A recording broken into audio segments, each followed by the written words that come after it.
반갑습니다, 여러분. 제 9주차 무역통계 및 실습 강의를 시작하도록 하겠습니다. 오늘은 두 자료의 연관도에 관해서 살펴보도록 하겠습니다.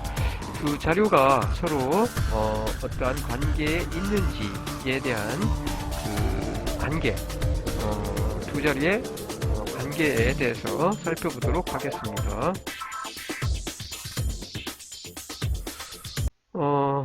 산포도와 상관 분석인데, 통계 분석에서 서로 연관이 있는 자료가 쌍으로 관측이 되었을 때, 그 두 자료 사이의 관계를 우리가 분석을 할 수가 있는데, 그러한 분석을 우리는 상관 분석이라고 해요, 일반적으로.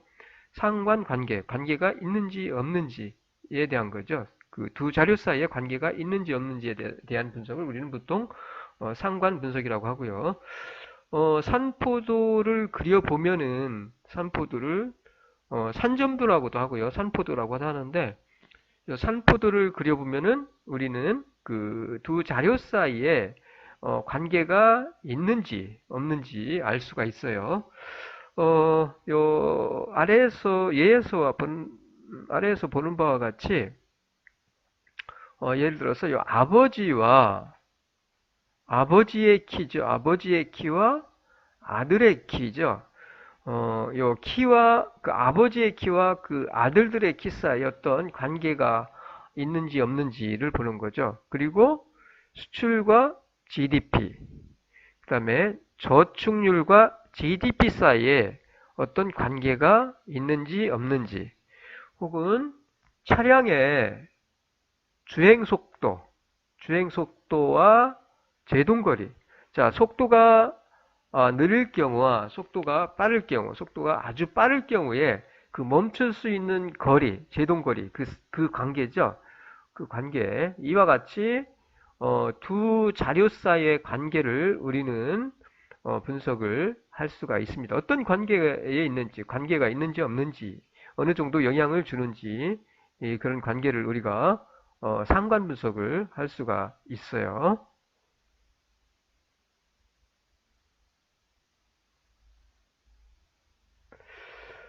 상관관계를 알아보기 위해서는 두 변수 간의 측정값을 대응을 시킨, 자, 두 변수 간이죠. 두 변수 간의 그 측정값을 대응을 시킵니다. 대응을 시킨 조합을 그래프의 점으로 우리가 표시를 할 수 있는데, 그게 바로 뭐냐면 산포도 혹은 산점도라고 합니다. 혹은 산점도라고 그래요. 산점도 혹은 산포도라고 합니다. 산포도. 일반적으로 산포도라고 하고요. 혹은 산점도라고도 합니다. 산점도. 점, 흩어질 산이죠. 해서 점이, 해서 산점도. 산포도는 두 변수 사이의 관계를 계략적으로 보여줍니다. 산점도를 그려보면, 산포도를 그려보면은 그래프에다가 두 변수 사이의 관계가 어떤 관계에 있는지 계략적으로 우리가 알아볼 수 있어요. 하지만 많은 경우 의사결정의 정확성을 기하기 위해서 어떻게? 그냥 그래프를 예를 들어서 음, 뭐 X축과 Y축이 있는데 점을 이렇게 우리가 그려보면은 대충 X축과 Y축이 있는데 이 변수와 이 변수, A 변수와 B 변수 사이에 이런 어떤 관계를 대략적으로 점을 보면은 자, 요 B 변수가 크면은 Y도 요 A 변수에 요것도 대응하는 관계가 이게 커지는 경우 있죠. 작을 때는 작고 좀 또 커지면은 요 마찬가지로 B 변수 값이 커지면은 A 변수 값이 커지고 이런 관계를 그냥 요 그림을 통해서 대략적으로 우리가 파악을 할 수가 있습니다. 하지만 뭐라고요? 정확성, 의사결정의 정확성을 기하기 위해서 두 변수 사이의 관계가 그 관계가 대략적인 것이 아니라 두 변수 사이의 관계가 어느 정도인가를 알아야 할 필요가 있습니다. 그래서 두 변수 사이의 관계의 정도를 나타내는 이런 어느 정도인가를 나타내는 거죠. 두 변수 사이의 관계의 정도, 어느 정도인지를 나타내는 특성값이 바로 상관계수가 있어요. 상관계수, 서로 관계하는 계수, 상관계수가 있습니다. 자, 상관계수는 마이너스 1과 1 사이의 값을 가집니다. 자, 이 경우는 정의 상관관계죠. 정의 상관관계. 정의. 보시면은 y와 x 몇 수가 있는데 요게 예를 들어서 이렇게 x 값이 요 값이다. 그러면 이것도 이렇게 되는데 이게 만약에 더 지금 x 값이 커지죠. 그럼 마찬가지로 y 변수 값도 커집니다. 이렇게 정의 상관이죠. x가 증가하면은 y도 증가해요. 이와 같이 정의 상관. 천점들을 그렸을 때, 산푸들을 그렸을 때 이와 같이 분포를 띄면은 정의 상관이라고 그래요. 근데 이 경우는 그냥 중간에 이렇게 모여 있죠. 이런 경우는 상관이 없는 경우입니다. 상관이. 그 다음에 이 경우는 요 1에 비해서 상관이 있긴 있어요. 하지만 약간의 요 기울기가 이게 아니라 약간 이렇게 돼 있죠. 이렇게 상관이 있기는 있는데 정의 상관이라고는 할 수 없고요. 어쨌든 이 경우는 대략적으로 상관이 있다라는 걸 알 수 있어요. 이 경우는 직선이니까 완전 상관계수가 1이죠. 똑같이 만약에 요게 여기가 2가 증가한다면 여기도 2가 증가하고 여기가 3이 증가하면 여기도 3이 증가하고 이런 경우죠. 대응하는 관계죠. x변수가 1 증가하면 y변수도 1 증가하고 2 증가하면 y변수도 2 증가하고 이런 경우 상관계수는 1. 이 경우는 역상관이죠. 역상관. 역상관이에요. 자, 이 x변수가 요건데 그래서 1이 증가했어요. 예를 들어서 1이 증가했어. 그러면은 똑같이 요것도 1이 감소하는 거죠. y변수가 값이. 요것도 1이 감소하는 거죠. 여기 1이 자, x변수는 1이 증가하면은 y변수는 반대로 값이 마이너스 1만큼 감소하는 거죠. 역상관이죠. 역상관. 상관계수가 이때는 마이너스 1이 됩니다. 이와 같이. 그래서 대략적으로 이와 같이 우리가 산푸들을 그려보면은 두 변수 사이, 이 경우 x변수와 y변수 사이에 두 값 사이의 관계가 어느 정도인지, 그냥 관계가 있는지 없는지에 대해서 대략적으로 우리가 파악을 할 수가 있습니다.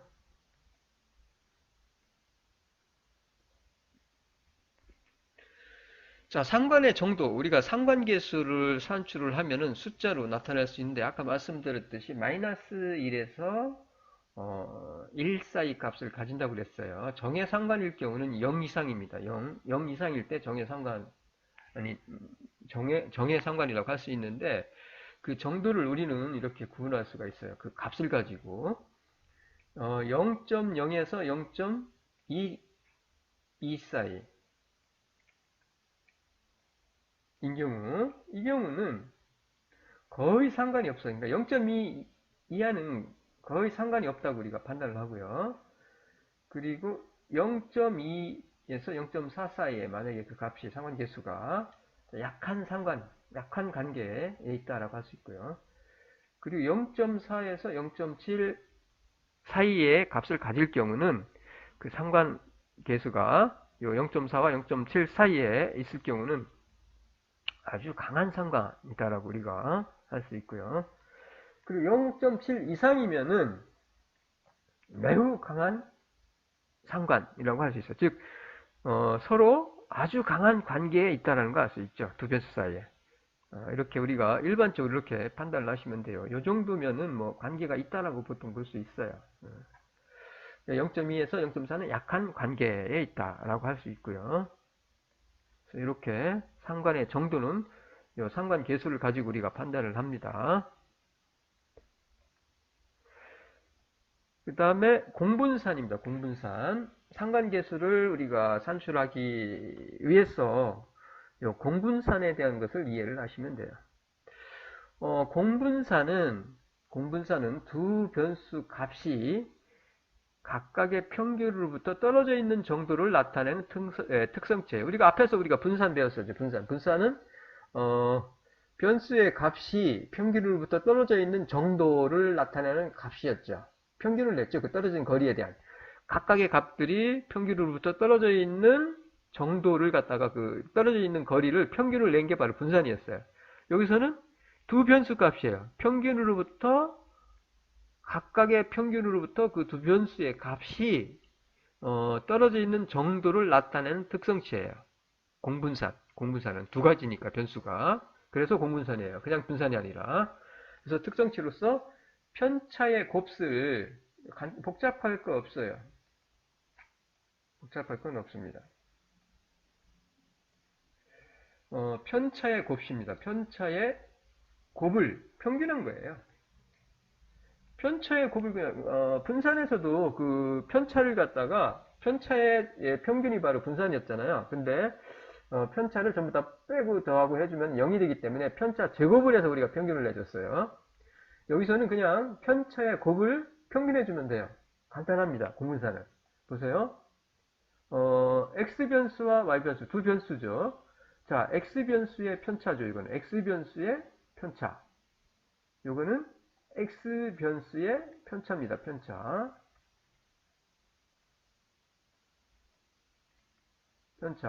그 다음에 요거는 Y변수의 편차. 자, X변수의 편차, Y변수의 편차죠. 편차의 곱이죠. 곱을 평균한 거예요. 평균한 거.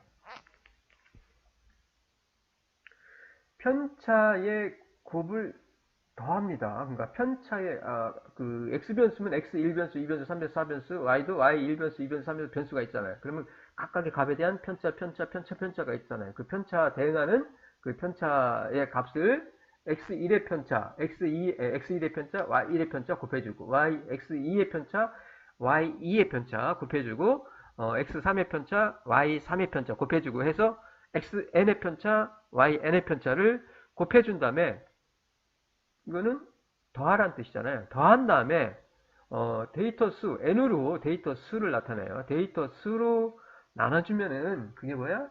공분산이에요. 어려울 거 없어요. 간단합니다. 이렇게 계산하셔도 되고 식을 바꾸면 이렇게 해도 돼요. 요거 전개해가지고 풀면은 이렇게 됩니다.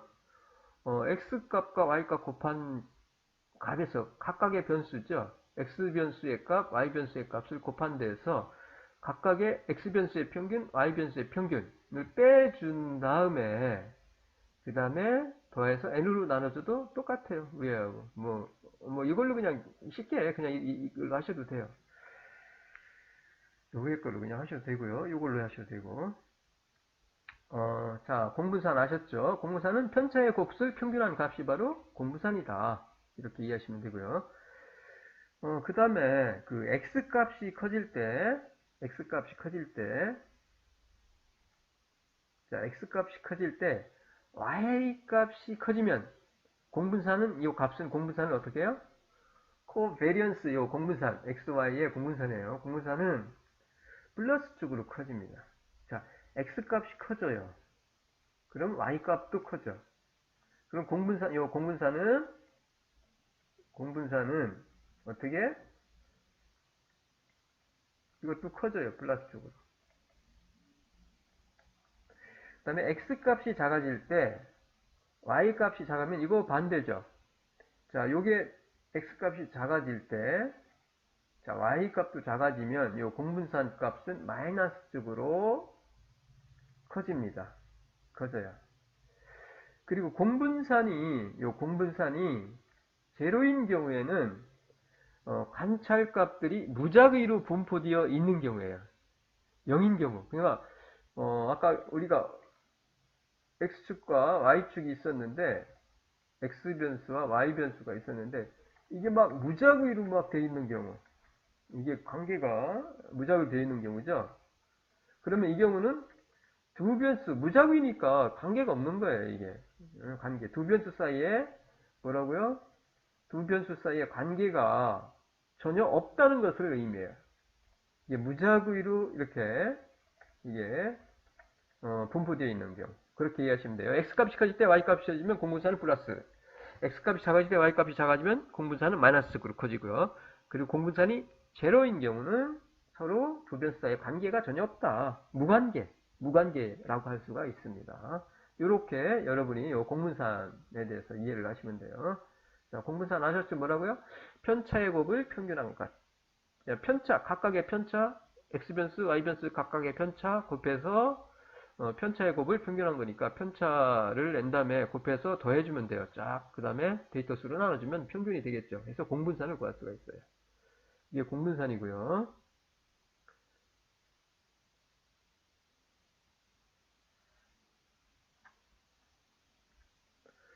그 다음에 상관계수입니다. 상관계수, 공분산 이해를 하셨으니까 이제 상관계수를 우리가 상관계수를 알아볼게요. 자, 공분산은 두 변수 사이의 관계의 방향을 우리가 알 수 있죠. 공분산을 통해서 아까 우리가 x값이 커질 때 y값이 커지면 공분산이 플러스가 돼요. 그럼 관계가 있는 거죠. x변수가 작아질 때 y변수도 작아지면은 마이너스적으로 커진다고 그랬죠. 그 방향을 우리가 알 수 있죠. 그 두 변수 사이의 관계의 방향을 우리가 알 수 있어요. 방향. 아까 x가 커질 때 y도 커지고 그럼 같이 커지는 거니까 x가 작을 때 y도 작아지고 그러면은 그 두 변수 사이의 방향 알 수 있잖아요. 그런데 그 관계의 정도는 알 수가 없어요. 방향은 알 수 있지만 두 변수 사이의 관계의 방향은 알 수 있지만 관계의 정도는 알 수 없다. 그 얘기죠. 왜냐하면 공분사는 두 변수의 측정 단위를 함께 가지고 있기 때문이에요. 따라서 어떻게? 측정 단위에 따라서 그 값이 달라지기 때문입니다. 측정 단위. 측정 단위가 달라지면은 달라지는 거예요. 두 변수의 측정 단위를 함께 가지고 있기 때문에 측정 단위에 따라서 그 값이 달라지기 때문에 그래 방향은 알 수 있지만 관계 정도는 알 수 없다는 얘기예요. 그래서 측정 단위와 관계없이 측정 단위, 요 단위와 관계없이 관계의 정도를 우리가 파악할 수 있는 것이 있는데 그게 바로 뭐냐? 측정 단위와 관계없이 요 관계의 정도를 비교할 수 있도록 우리는 뭐 하냐면은 그러니까 측정 단위와 관계없이 관계의 정도를 비교할 수 있도록 공분산을 표준화합니다. 자, 측정 단위와 관계없이 관계의 정도를 비교할 수 있도록 뭐 한다고요? 공분산을 표준화해요. 그게 뭐냐? 바로 상관계수예요. 상관계수. 그게 바로 상관계수입니다. 상관계수. 자, 상관계수는 결국 뭐예요? 공분산을 표준화한 거예요. 표준화. 공분산을 표준화. 앞에서 우리 표준화 했었죠. 그래서 상관계수는 뭐예요? 공분산을 x의 표준편차와 우리가 표준화할 때 표준편차를 가지고 합니다. 그래서 x의 표준편차와 y의 표준편차의 곱으로 나누어 줍니다. 그러면은 측정 단위를 표준화할 수가 있어요. 자, 보세요. 여기서 x의 표준편차, y의 표준편차를 곱해서 나눠주면은 표준화가 됩니다. 기준화라고 하죠. 그래서 x의 표준편차와 y의 표준편차의 곱으로 공분산을 나누어 줌으로써 우리는 분산을 표준화합니다. 그럼으로써 어떻게? 측정 단위를 표준화해 줄 수가 있다는 얘기예요.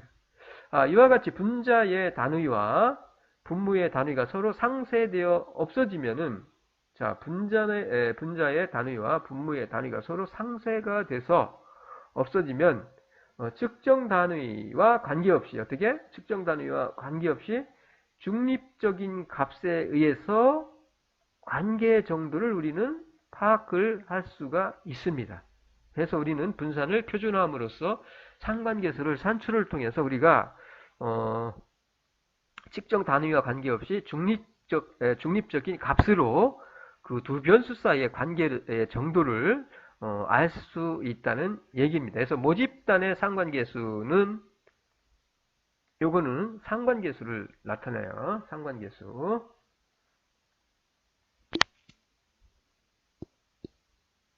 자, 다시 한번 모집단의 상관계수는 x변수와 y변수, x와 y 사이의 상관계수 로입니다. 이거 로.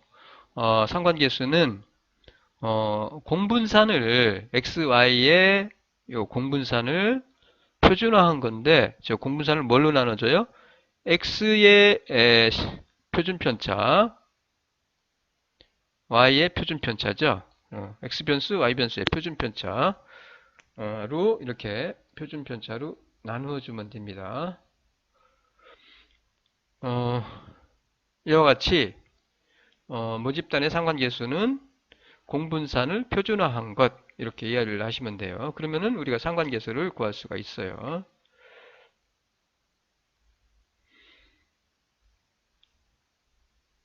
자, 표본 공분산과 표본 상관계수입니다. 모집단은 우리가 표준화를 할 때 n으로 편차의 곱의 합을 데이터 수로 나눠줬는데 표본이니까 여기서도 마찬가지로 n이 아니라 데이터 수가 아니라 데이터 수 마이너스 1로 나눠주면은 표본 공분산을 우리가 구할 수가 있습니다. 모집단으로부터 표본을 추출하여 공분산과 상관계수를 구한 것이 바로 표본 공분산과 표본 상관계수예요. 상관계수입니다. 자, 보시면은 표본 공분산은 편차죠. 편차의 곱의 합을 어떻게 데이터 수 마이너스 1로 나눠주면 뭐가 돼요? 표본 공분산이 돼요. 표본 공분산. 편차의 곱을 평균한 거죠. 평균하는데 n이 아니라 n-1 데이터 수 마이너스 1로 평균을 합니다. 그게 바로 표본 공분산이에요. 뭐 이렇게 구해도 상관없고요. 그 다음에 표본의 상관계수는 표본 공분산을 각각의 표준편차의 곱으로 나누어서 어떻게 마찬가지로 요 표본 공분산을 뭘로 각각의 표준편차 표본입니다. 시그마 x가 아니고 표본이에요. sx예요. x, y 이렇게 x의 표준편차, y의 표준편차를 곱해서 요 표본 공분산을 나누어주면은 표준화를 할 수가 있는데 그 값이 뭐냐? 우리는 요 r로 표시를 합니다. r로 표시를 해서 표본 상관계수라고 그래요. 상관계수. 표본 상관계수. 여기다 정확하게 표시하면은 뭐 r, x, 뭐 y 이렇게 표시해도 되겠죠. 그냥 뭐 이렇게 표시해도 되고요. 해서 표본 상관계수는 표본 공분산을 평균한 거. 편차. 표본 공분산을 표준편차, 각각의 표준편차의 곱수로 나누어 준 거. 나누어 준 값이 바로 상관계수, 표본 상관계수가 된다. 라는 것을 이해하시면 돼요. 그러니까 공분산은 아까도 말씀드렸듯이 그냥 공분산은 다른 게 아니라 분산은 우리가 앞에서 분산을 배울 때 편차, 각각의 값들이 평균으로부터 떨어져 있는 그 거리의 평균이 바로 분산이잖아요. 그런데 편차를 더하고 빼고 하다 보면은 평균 내기 위해서 0이 돼 버리니까 편차 제곱을 해서 우리가 평균을 냈어요. 편차 제곱의 합을 데이터 수로 혹은 데이터 수 마이너스 1로 나눠준 것이 분산이었습니다. 그런데 우리가 공분산도 편차 곱의 편차에 대한 평균인데 편차의 합의 편차를 갖다 평균 낸 것이 공분산입니다. 두 변수에 대한. 그래서 두 변수의 그 편차, 각각의 편차를 그 편차의 곱의 합을 데이터 수 마이너스 1로 나누어 준 것이 표본 공분산이 되고요. 그리고 이 공분산, 표본 공분산을 표준화한 것, 즉 공분산을 각각의 두 변수의 표준 편차를 곱해서 나누어 주면은 바로 표준화를 할 수 있는데 이 값이 바로 뭐냐고? 뭐라고? 상관계수란 얘기예요. 표본 상관계수가 된다라는 겁니다. 자, 정리합니다. 표본 상관계수. 이와 같이 우리가 정리를 할 수가 있겠어요. 표본 상관계수는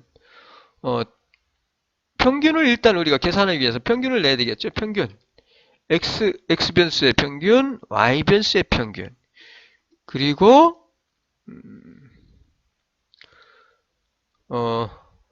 이거는 뭐예요? 표준 편차를 계산해야 되니까 분산입니다. X 변수의 분산. 네, 표본입니다. 표본. X 변수의 표본 분산. Y 변수의 표본 분산. 편차 제곱의 합을 뭐예요?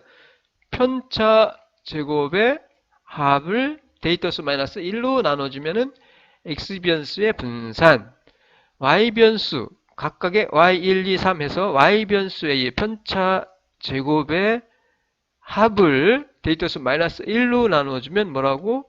Y 변수의 분산. 이 분산의 루트값, 양의 제곱근이 뭐예요? 표준 편차. 표준화하기 위해서 이 표준 편차를 계산해야 돼요. 우리가 표본 공분산을. 그래야 상관계수를 구할 수 있으니까. 그래서 표준 편차를 계산을 합니다. 이렇게. 그 다음에 요거는 공분산입니다. 공분산. XY의 공분산. 편차 곱의 합이에요. X1, 2, 3 뭐 쫙 있어요. 그리고 Y1 변수, 2 변수, 3 변수 뭐 쫙쫙쫙 있어요. 그러면은 요 X 값에서 평균을 빼주죠. X 값에서 평균 빼주고. 그 다음에 요 Y1 값에서 평균 빼주고, Y의 평균 빼주고, 이렇게 밑에도 마찬가지로 얘에서 편차를 계산한 다음에 그냥 곱해주면 돼요. 이거 곱해줘. 전부 다 쫙 곱해줍니다. 그리고 뭐예요? 더하는 거죠. 곱한 다음에 더하면 돼요. 요 합을. 그리고 데이터수 마이너스 1로 나눠주면 뭐예요? 공분산. 이게 바로 공분산입니다. 공분산. 공분산.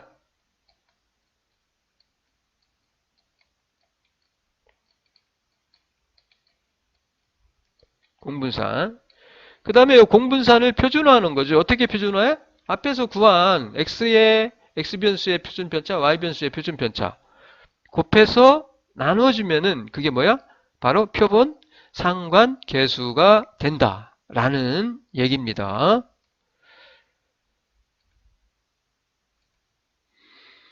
모집단의 상관계수, 표본의 상관계수 구하는 거 설명을 드렸고요. 예를 들어서 한번 우리가 상관계수를 계산을 해보도록 하겠습니다. 모집단의 상관계수는 로로 표시합니다. 이와 같이.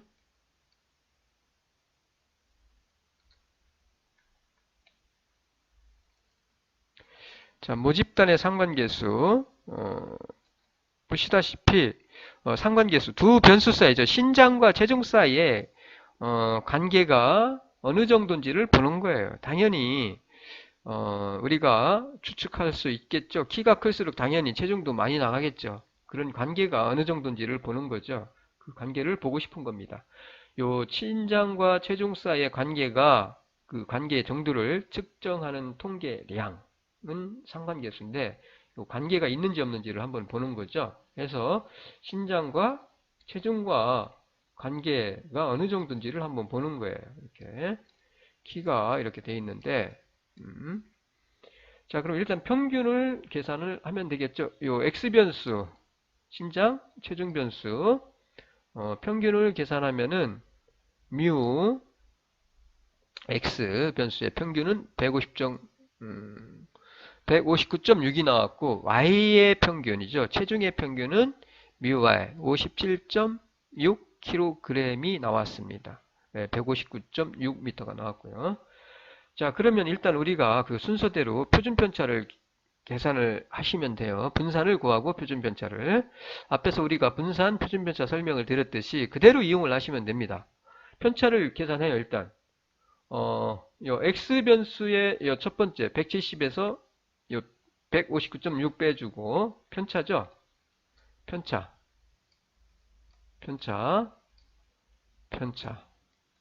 그 다음에 140에서 159.6을 빼주고 이게 마이너스가 되네.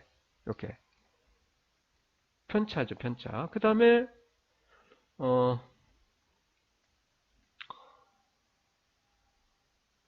이거는 y 변수의 편차죠. 편차. 그 다음에 편차곱이죠. 편차곱. 그 공분산이에요. 공분산부터 여기서 계산합시다. 공분산. 편차를 갖다가 곱해주는 거죠. 곱해줍니다. 편차의 곱. A와 B죠. 편차의 곱을 어떻게 아까 우리가 뭘 하겠죠? 더해준다고 했죠. 더해줘요. 그리고 뭘로 나눠져요? 모집단이니까 여기 지금 변수가 하나, 둘, 셋, 넷, 5개죠. n은 5죠. 5. 그대로 5로 나눠주면 돼요. 그러면 공분사는 얼마가 나와? 175.84가 나옵니다. 84가 돼요. 요거는 이렇게 계산한 거고요. 그리고 요거예요. 데이터수 5. 이렇게 계산하면 우리가 공분산 쉽게 구할 수 있죠. 간단해요. 편차곱의 합을 데이터수로 나눠주면 바로 공분산이 된다라고 아까 말씀을 드렸어요. 이렇게 계산하시면 되고요. 자, 공분산 구했으니까 이제 우리가 분산과 표준편차 구해서 표준화하면은 그게 뭐예요? 공분산을 표준화하면은 그게 모집단의 상관계수가 됩니다. 자, 편차의 제곱. 편차 제곱의 합을 데이터수로 나눠주면은 분산이라고 그랬어요. 요거는 보시다시피 이게 안 보이네. 자, 그냥 첫 번째, 두 번째, 세 번째, 네 번째, 다섯 번째 편차 제곱이에요. 편차를 값에서 x의 x변수의 평균 빼주고 첫 번째 값에서 x변수의 평균 빼주고 두 번째 값에서 x변수의 평균 빼주고 x변수의 세 번째 값에서 x변수 빼주고 해서 이렇게 제곱해 준 값입니다. 그리고 더한 거죠. 밑에도 마찬가지고요. 밑에도 y변수, y 첫 번째 변수에서 y변수의 평균 빼주고 제곱해 준 겁니다. 요 두 번째, 세 번째, 네 번째 편차 제곱해서 더해 준 값입니다. 이와 같이 더한 값에서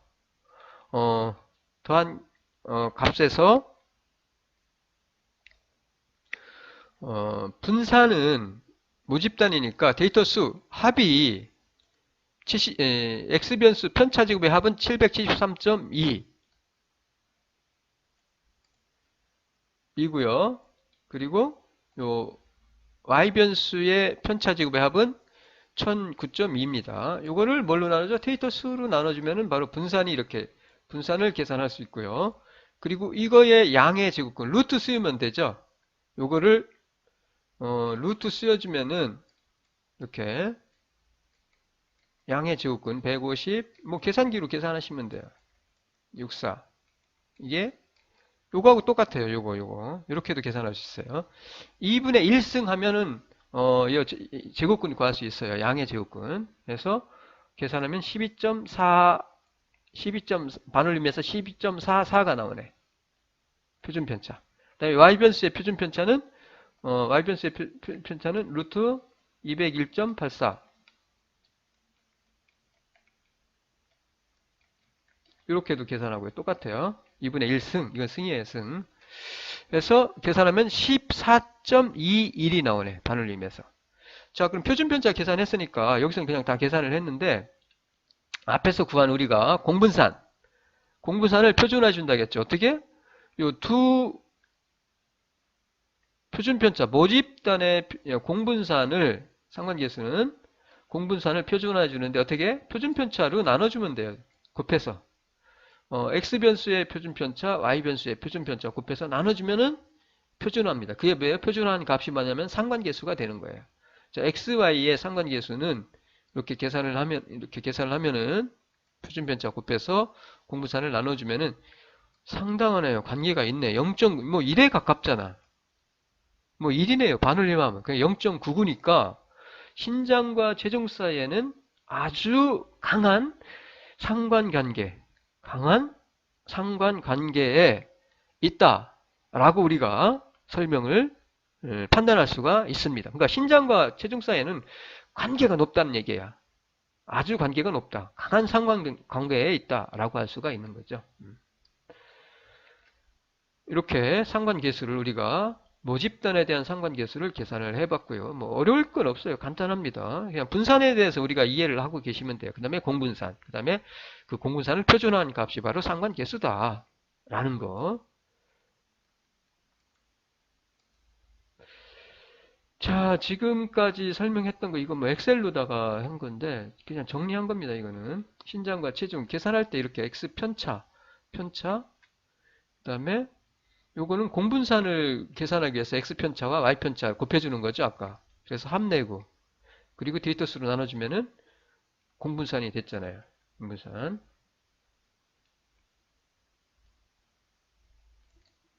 해서 x편차, y편차 곱해서 편차 제곱의 합. 합이죠, 합계. 그 다음에 x편차 제곱, 이거는 이제 우리가 그 각각의 변수의 분산 표준편차 계산하기 위해서 편차 제곱의 x변수의 편차 제곱이죠. 합. 이런 식으로 하면 계산하기 편해요. 그래서 y변수의 편차의 제곱의 합. 자, 이거를 데이터 수로 나눠주면 공분산. x편차, y편차 곱해서 데이터 수로 나눠. 이거는 공분산. 편차의 합을 편차 제곱의 합을 데이터 수로 나눠주면은 공분산 이렇게 계산을 하고요. 그 다음에 x편차 제곱의 합을 데이터 수로 나눠주면은 분산 신장의 분산이 되겠죠. 이렇게 분산 요거죠. 요거 데이터 수로 나눠준 겁니다. 요거를 그 다음에 요거는 마찬가지로 데이터 수로 y편차 제곱의 합 y편차 제곱의 합을 데이터 수로 나눠주면은 체중의 분산. 그럼 이거 루트 쓰여주면은 뭐 해야 돼요? 요거에 이렇게 요 공식 나왔죠. 이렇게 요거에 요 값, 요 분산에 루트 쓰여주면은 양의 제곱근은 이렇게 나오죠. 12.44, 14.21 이런 식으로 해서 표준편차, 신장 표준편차, 요거 표준편차 다 구했죠. 자, 공분산 요 공분산 편차 곱의 합을 데이터 수로 나눠주는 거죠. 그러면 이렇게 구했고요. 그러면은 아까 말씀드렸듯이 상관계수는 당연히 요거 구했으니까 요거 공분산을 뭘로 나눠줘? 요 값을 요 공분산을 뭘로 나눠줘? 요거 구한 거 표준편차 x변수의 표준편차 y변수의 표준편차 요거 곱해서 요걸로 나눠주면은 요거죠. 요거 공식은 그러면은 상관계수가 된다. 이건 공분산이고요.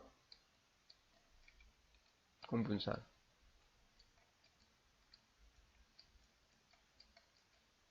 이겁니다. 이거 공분산. 그리고 x변수의 표준편차, y변수의 표준편차. x변수의 표준편차, 요겁니다. 요거. x변수의 표준편차, 요거죠. 요거. 그 다음에 요거는 요거. 그래서 나눠주면은 상관계수를 우리가 구할 수 있는 거예요. 이런 식으로 계산하시면 돼요. 평균이야 뭐 간단한 거니까. 자, 이렇게 해서 우리가 모집단에 대한 상관계수를 계산을 해봤습니다. 그 다음에 상관계수를 계산을 했으면 그 상관계수가 유의한지 의미가 있는지를 우리가 또 판정을 해야 돼요. 자, 0.99 나왔어. 신장과 체중 사이의 관계가 높네. 매우 강한 상관관계에 있네. 관계가 아주 높아. 라고 판단을 할 수가 있는데, 그런데 그 통계적으로 그 우리가 구한 값이, 검정표를 가지고, 우리가 의미가 있는 통계량인지를 판단을 해야만 합니다. 그래서 상관계수는 여같이 주어져 있어요. 이미 있다. 계산되어 있는 거 있어요. 그래서 자유도가 나와 있고, 그 다음에 요 검정표 0.05%일 0.05일 때, 5%일 때, 유의 수준 0.5%일 때, 그 다음에 1%일 때, 그거에 따라서 요 자유도를 가지고 판정을 합니다. 자유도는 n-1을 보통 우리는 자유도라고 합니다. 자, 자유도란 다시 한번 표본으로부터 얻은 표본 표준 편차는 모집단으로부터 추출해서 얻은 표준 편차보다 작은 쪽으로 보통 편중되어 있습니다. 표본에서 우리가 표본 표준 편차를 계산을 하죠. 근데 그 표준 편차는 표본의 표준 편차는 모집단으로부터 추출해서 얻은 표준 편차보다, 즉 모집단의 표준 편차보다 표본의 표준 편차는 작은 쪽으로 편중되어 있습니다. 일반적으로. 이게 표본의 표준 편차는 모집단의 표준 편차보다 어떻게 작은 쪽으로 편중되어 있어요. 그래서 우리는 어떻게 표본 분산을 편차 제곱의 합을 갖다가 표본의 분산을 구할 때 표본의 수로 이걸로 표본의 수로 나누어서 분산을 계산하는 것이 아니라 표본 분산 계산할 때 n-1을 해줬죠. 데이터 수 -1로 해준 이유가 이거예요. 이게 표본 표준 편차가 작은 쪽으로 편중되어 있기 때문에 그걸 갖다가 보정을 해주기 위해서 데이터 수 n으로 나눠주자. 편차 제곱의 합을 데이터 수로 나누는 것이 아니라 데이터 수 -1로 표본의 수가 하나 작은 걸로 간주를 하는 거예요. n-1로 나눠져요. 그래서 자, 표본의 수는 n이지만 우리는 n-1로 간주해서 n 대신에 뭐예요? n-1로 나눠주는 거예요. 그래서 작은 쪽으로 편중이 되어 있는 것을 해수해 주는 거죠. 이와 같이 구한 것을 우리는 모분산의 불편 추정값이라고 하고요. 이렇게 해서 구한 값을 모분산의 불편 추정값이라고 그래요. 이 불편 추정에 대해서 다 이거 설명을 드릴 건데 편은 치우칠 편이에요. 아니불 치우치지 않은 추정값이란 뜻이에요. 치우치지 않도록 보정해 주는 거죠. 그래서 모분산의 불편 추정값이라고 합니다. 이렇게 구한 값을 n-1로 해서 표본분산을 구하는데 그래서 n-1로 해서 구하는데 그 값을 뭐라고? 불편 추정값이라고 합니다. 그리고 이때 요 n-1을 갖다 우리는 자유도라고 그래요. 자유도.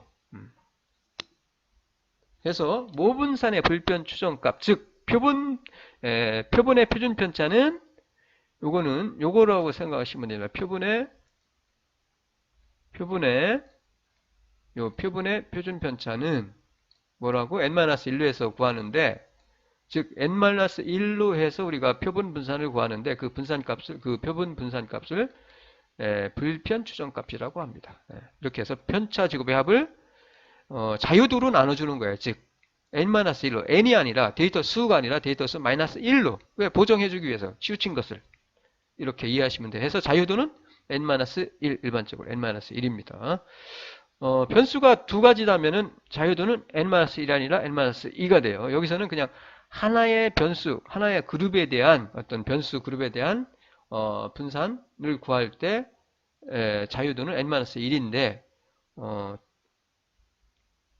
변수가 두 가지인 경우는 그때는 n-2가 됩니다. 그래서 어쨌든 자유도 n-1 이렇게 이해하시면 되고요.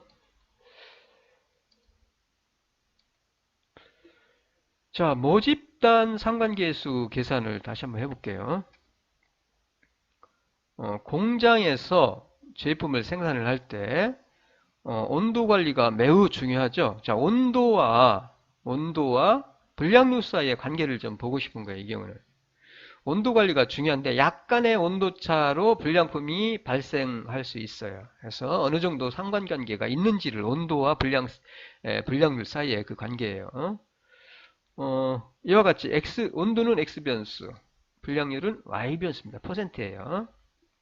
18도일 때 불량률이 19%, 19도일 때 16, 12도, 이게 측정을 한 거예요. 그러니까 22일 때 불량률이 15 나왔고, 12일 때 13 나왔고, 그 다음에 다른 경우 22일 때 어떤 때는 또 22%가 나온 적도 있어요. 21일 때 19, 그 다음에 23도일 때 불량률이 15 이렇게 나온 그 측정한 거를 쫙 기록한 거예요. 해서 요 온도와 불량수의 관계를 갖다가 어떻게 상관계수 계산해서 우리가 볼 수가 있는 거죠. 상관계수를 계산을 해서. 자, 아까 같이 똑같이 그냥 계산하시면 됩니다. 어떻게? 일단 산푸드를 작성해서 대략적으로 우리가 서로가 관계가 있는지 없는지를 먼저 파악을 한번 해볼 수 있어요. 정도는 모르지만 X축의 원인이 되는 온도고요. X축의 원인 되는 온도. 산푸드를 우리가 산점도를 작성하면은 이와 같이 이거 온도 그다음에 Y축이 불량률 Y축의 결과 불량률이에요. 대충 보면은 이게 정확하게 명확하지 않습니다. 이게 이게 정확하게 이게 아니라 이게 지금 명확하지가 않아요. 이게 지금 좀 이렇게 근데 있는 것 같기 관계가 있는 것처럼 보이기도 하고 명확하게 판단할 수가 없어요. 이런 경우. 그래서 어떻게 합니까? 상관계수 작성을 통해서 우리가 판단을 할 수 있다는 얘기예요. 이렇게 한번 그려보고요. 그리고 계산표를 작성을 하면 돼요. 계산표. 아까와 같이 어떻게? 이거 편차죠. 편차. 계산표 작성하면 돼요. 이렇게. 편차. X변수의 편차, Y변수의 편차. 첫 번째죠. 이거 18이고 평균은 당연히 뭐 계산하면 되는 거고 평균 19.83 그 다음에 17.67 이렇게 계산하면 되는 거고요.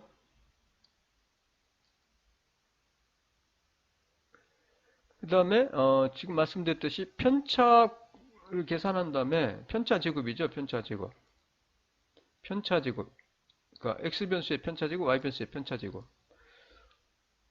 이렇게 계산하시면 되고요. 그 다음에 요 편차를 계산해 뒀으니까 편차를 갖다 각각 곱해주는 거죠. 요거는 왜 분산 구하기, 공분산 구하기 위해서. 요거는 표준 편차 구하기 위해서. 분산 표준 편차. 그래서 순서대로 이렇게 간단합니다. 평균 구하고 편차 계산해 놓고 그 다음에 요 편차를 갖다 제곱해주고 그 다음에 요거 편차를 제곱해주고 그 다음에 요 편차와 X변수의 편차와 Y변수의 편차 곱해주는 거죠. 이거 순서대로 쫙쫙쫙. 그 다음에 아까 말씀드렸듯이 요거 가지고 우리가 공분산 구할 수 있죠. 그 다음에 요거 가지고 뭘 구해요? X변수의 분산과 표준편차. 이거는 Y변수의 분산과 표준편차. 데이터수 마이너스 표본이니까 데이터수 마이너스 1로 나눠주면 되고 전체가 12입니다. 12주 이렇게 측정한 거예요. 해서 12니까 n-1이니까 11로 나눠주면은 분산. 그것도 11로 나눠주면 y변수의 분산. 그 다음에 루트 쓰면은 표준편차. 그 다음에 이거는 편차 곱의 합을 데이터수 마이너스 1, 11로 나눠주면은 뭐예요? 공분산. 뭐 계산 끝나네. 요것만 하면 끝나는 거예요. 사실은. 자, 그 다음에 지금 말씀드렸듯이 x와 y의 평균, 각각의 평균을 구하고, 아까 뭐 이미 다 설명드렸지만은, 이렇게 평균 구하고, 그 다음에, 편차 곱, 편차죠. 편차의 곱의 합. 이미 앞에서 다 했던 거죠. 그럼 다시 여기다 표시를 한 겁니다. x변수의 편차, 첫 번째, 두 번째 편차, 세 번째 편차, 네 번째 편차에서 마지막 편차가 있죠. 그 다음에 y변수의 첫 번째 편차, 두 번째 편차, 세 번째에서 딱 편차. 그 다음에 곱해주죠. 첫 번째 곱해주고, x와 y, 그 편차, a 변수의, 그 x변수의 편차, y변수의 편차에서 편차 한 다음에 합. 그리고, 여기서는 그냥 모집단으로 했네, 모집단. 그래서 12로 나눠졌습니다. 모집단으로 생각하세요. 표본으로 생각하면은 n-11로 나눠줘야 돼요. 그냥 여기서는 그냥 12로 나눠졌으니까 이렇게 하겠습니다. 공분산을 이와 같이 편차 곱의 합을 데이터수로 나눠줬습니다. 해서 6.28를 구했고요. 그리고 공분산을 계산했으니까 이제 x 변수와 y 변수의 표준 편차를 계산하면 되겠죠. 이건 뭐 앞에서 다 여러분 한 거기 때문에 x 변수의 평균, y 변수의 평균, 값에서 평균을 빼서 편차의 앞에서 우리가 했던 거죠. 그냥 편차 이미 표에서 만들었던 거. x 변수의 편차 각각의 그 x1, 2, 3, 4에서 그 변수의 편차 제곱의 합을 합이 앞에서 계산한 게 요거 나왔어요. 그래서 12로 나눠주면 되겠죠. 그러면은 분산이 이렇게 나오고 이거의 양의 제곱근은 3.91. 표준 편차 계산했습니다. x 변수. 근데 y 변수도 마찬가지죠. 각각의 편차 제곱의 합을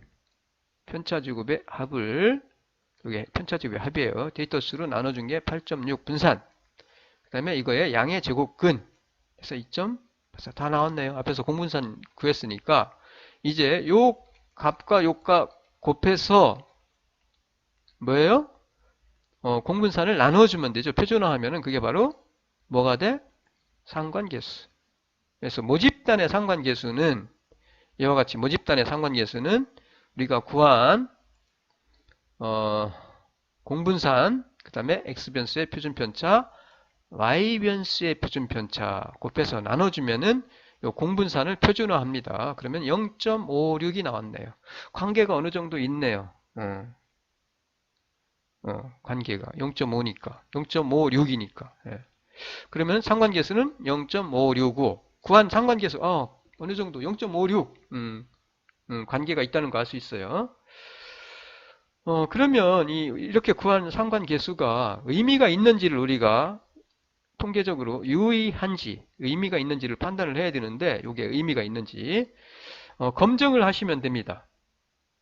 검정을 상관계수를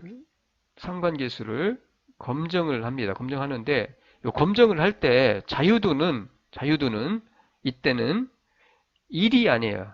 12 그러니까 n-1이 아니라 이때는 2입니다. 그룹이 두 개이기 때문에 데이터의 조합의 수는 12이고요. 데이터의 조합의 수가 x변수와 y의 조합의 수가 12개였었어요. 그래서 자유도는 12-2로 해줍니다. 이때. 그래서 자유도는 10이 돼요. 그래서 자유도가 10일 때 검정표를 보시면 돼요. 검정표를 보시면은 우리가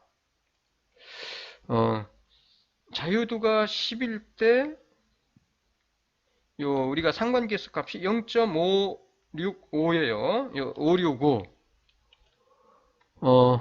요 뒤에서 표를 보시면 앞에서 우리가 봤던 표인데 0.565인데 유의 수준이 자유도가 10일 때 요 0.05일 때 즉 5%일 때 1%일 때 요거 유의 수준 설명을 드릴 건데 유의 수준 여기서는 5% 1% 여기서는 그냥 5% 틀릴 가능성이라고 생각하시면 돼요. 1% 틀릴 가능성. 자, 5% 틀릴 가능성을 전제로 했을 때 그때 그 표에서 값이 0.576이에요. 576. 그 다음에 이때 0.708이고요. 근데 계산한 상관계수는 얼마로 나왔어? 0.565. 이게 요 값보다 커야 돼요. 요 검정표의 요 값보다 계산한 상관계수가 커야 유의합니다. 그런데 이 경우는 0.576, 0.565 약간 작죠? 작아요. 그래서 계산한 상관계수 값은 0.569인데 요 5%일 때 요 값은 0.576으로 그 절대값은 우리가 절대값으로 보면 되니까 5%의 값 이것보다 작아요. 따라서 상관관계가 있다라고 판단하기 어렵다는 얘기예요. 계산해서 보니까 뭐 0.5, 0. 어느 정도 앞에서 우리가 그 0.2, 0.4 관계가 있다고 했잖아요. 그리고 0.4 이상 관계가 어느 정도 있는 거고요. 그리고 0.5니 플러스니까 서로 관계가 있다라고 볼 수 있는데 그게 아니라 검정을 해보니까 그게 아니란 얘기예요. 요 검정값보다 작기 때문에 어떻게? 상관관계가 있다라고 판단하기 어렵다는 얘기. 통계적으로 유의하지 않다라는 얘기예요. 그래서 우리가 처음에 본 산포도에서 상관계인가가 약간 있는 것처럼 뭔가 있는 것처럼 보였어요. 그런데 실제로 계산을 해보고 상관계수를 계산을 해보고 그리고 검증을 해보니까 상관관계가 있다고 판단할 수 없다라는 얘기예요. 실제로 보니까. 이렇게 계산을 해서 우리가 의사결정을 합니다. 자, 실제로 온도와 불량률 사이에 관계가 있는 것으로 생각을 하고 조사를 해서 검사를 해봤더니 큰 관계가 없다라는 얘기예요. 그래서 우리가 이렇게 이 관계, 두 변수 사이의 관계를 상관계수를 가지고 그리고 검증을 통해서 판단할 수 있다라고 말씀을 드릴 수가 있습니다. 그래서 상관관계 계수 아까 우리가 여기서 자유도가 10일 때입니다. 자유도가 10일 때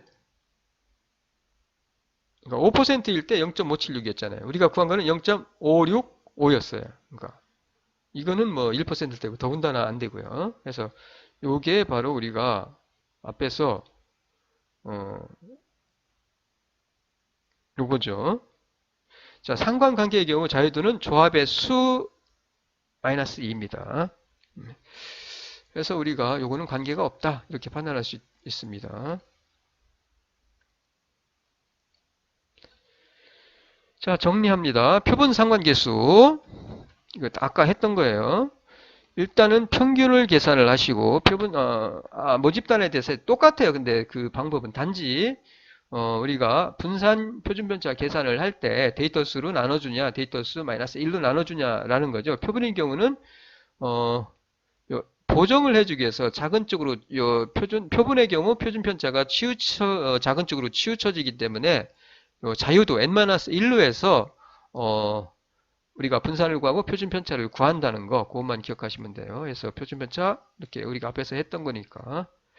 그리고 공분산은 편차 곱의 합을 데이터 수 마이너스 1로 나눠주면 표본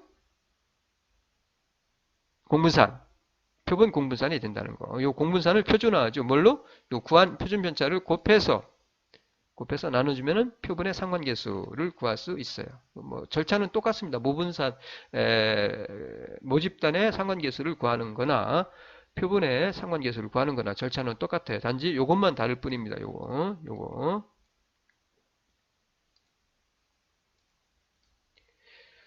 자, 예제를 가지고 한번 해볼게요, 우리가.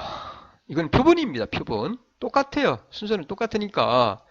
일단은 온도와 불량률 사이의 관계를 표본을 가지고 해봅니다. 이렇게 x 편차제곱 요거를 표를 만들어서 계산하는 게 아주 편해요. 이게 편차죠. 편차. 평균을 계산한다면 일단 평균 계산하고 편차 계산해요. 쫙. 그 다음에 편차 순서대로 편차 계산해요. 그 다음에 편차 제곱해줘요.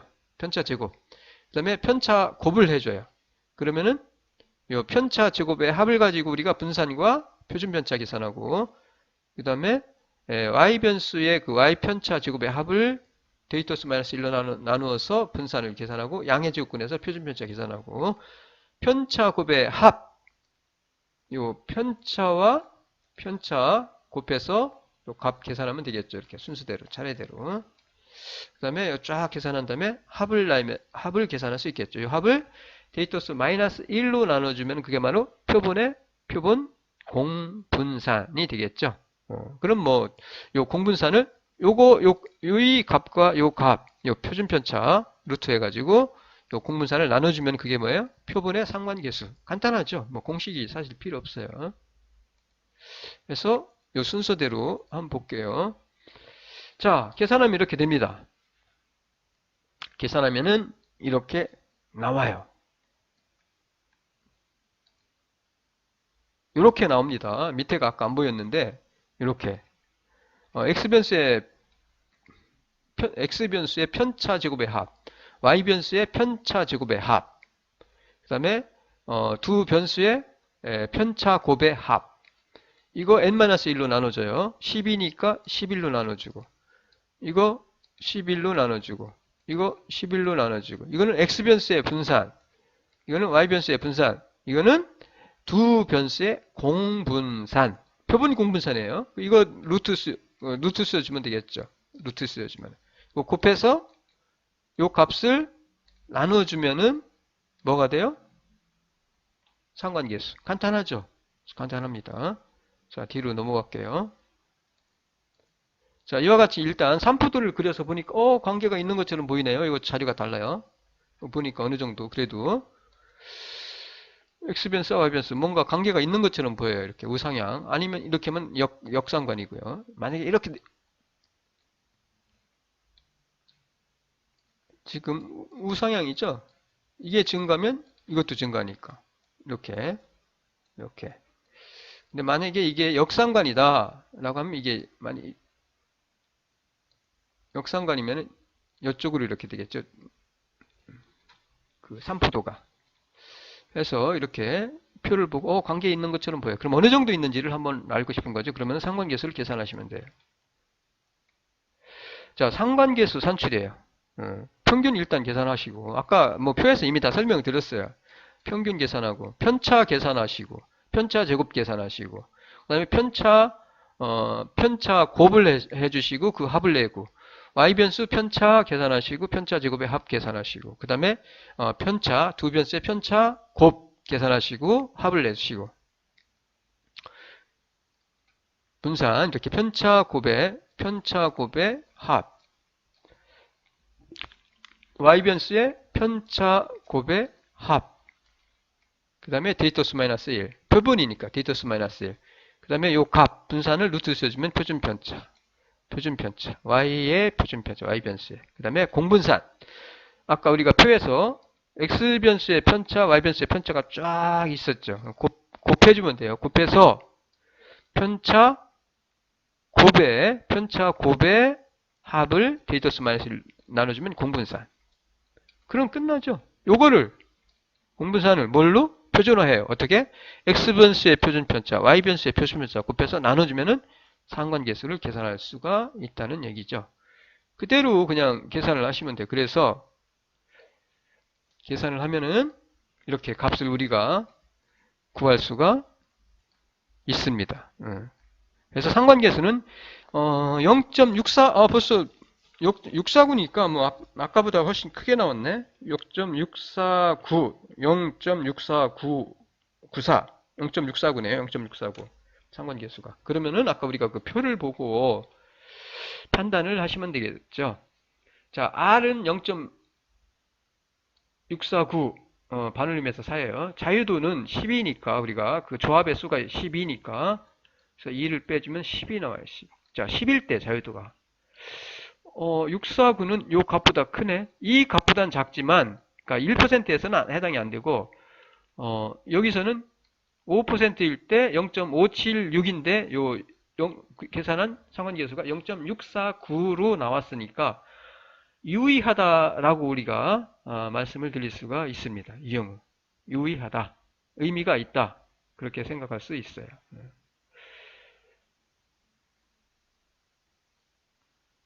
5%일 때 이와 같이 유의하다라고 우리가 말씀을 드릴 수가 있습니다.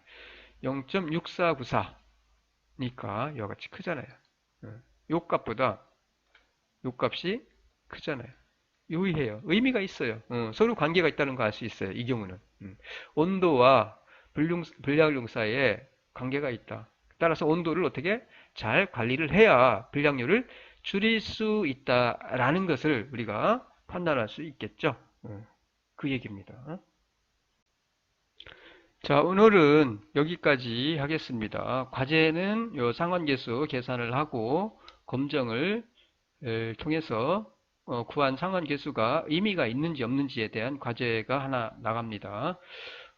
오늘 수고했고요. 마치겠습니다.